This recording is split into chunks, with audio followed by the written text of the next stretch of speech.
দিন দিন ভয়াবহ রূপ নিচ্ছে অনলাইন প্রতারণা। সহজে কাজের সুযোগ আর দ্রুত উপার্জনের প্রলোভন দেখিয়ে মানুষের সর্বনাশ করছে একটি সংঘবদ্ধ প্রতারক চক্র। এরই সর্বশেষ কৌশল কলম প্যাকেজিং জব। পরিবারকে না জানিয়ে এদের ফাঁদে পা দিয়ে টাকা হারানোর পাশাপাশি প্রান্তিক অঞ্চলের নারীদের কেউ পড়ছেন সাংসারিক জটিলতায়, কেউ হারাচ্ছেন সংসার। এই প্রতারক চক্রের বিস্তারিত দেখুন মাহতাব মিনহাজের রিপোর্টে।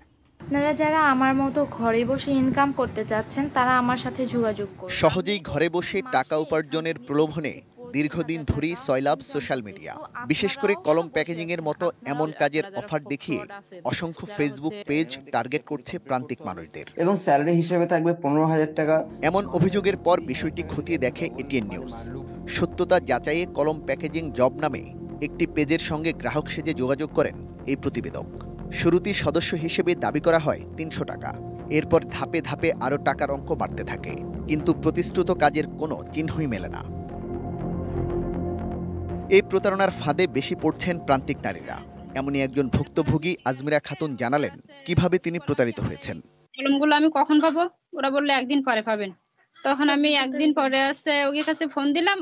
এর মধ্যে আমাদের সাথে মেসেঞ্জারে কথা হচ্ছে। আধা ঘন্টার পরে ওরা নিজে থেকে ফোন দিছে, দেওয়ার পরে বললো কি যে আবার 2,000 টাকা লাগবে। আমি দেবো না। ঠিক আছে, তাহলে আমি যে 1500 টাকা দিচ্ছি আমার ওই 1500 টাকা ফিরিয়ে দেন।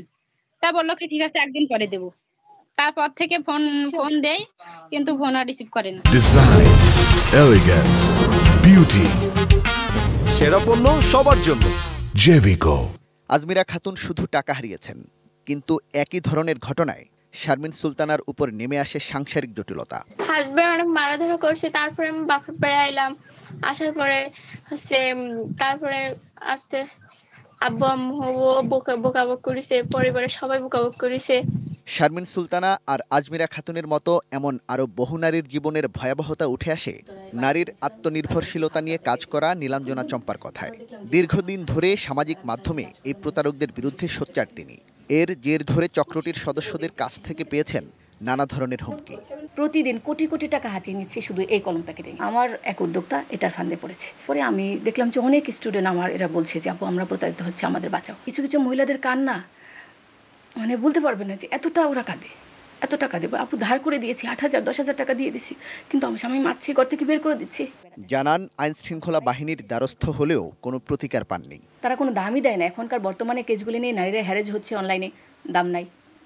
শুধু একটা কথা, আপনারা কেন যান? আরে বাবা, আমাকে আপনি লোভ দেখায় টাকা নেবেন, সেটা তো একটা অন্যায় না? তবে মহানগর গোয়েন্দা পুলিশের cyber security and support centre বলছে এই ধরনের ঘটনা নজরে আসলেই নেওয়া হচ্ছে ব্যবস্থা। সামাজিক যোগাযোগ মাধ্যম যেটা আছে সেটা ব্যবহার করার ক্ষেত্রে আমাদেরকে অবশ্যই সতর্ক হতে হবে এবং ধরে নিতে হবে যে আমি প্রতারিত হওয়ার সম্ভাবনা আছে। শিগগিরই এই চক্রের বিরুদ্ধে আইনানুগ ব্যবস্থা নেওয়া হবে বলেও আশ্বস্ত করেন পুলিশের এই কর্মকর্তা। আমরা তাদেরকে আইনের আওতায় নিয়ে আসবো। Mahtab Minhaj, ATN news, Dhaka.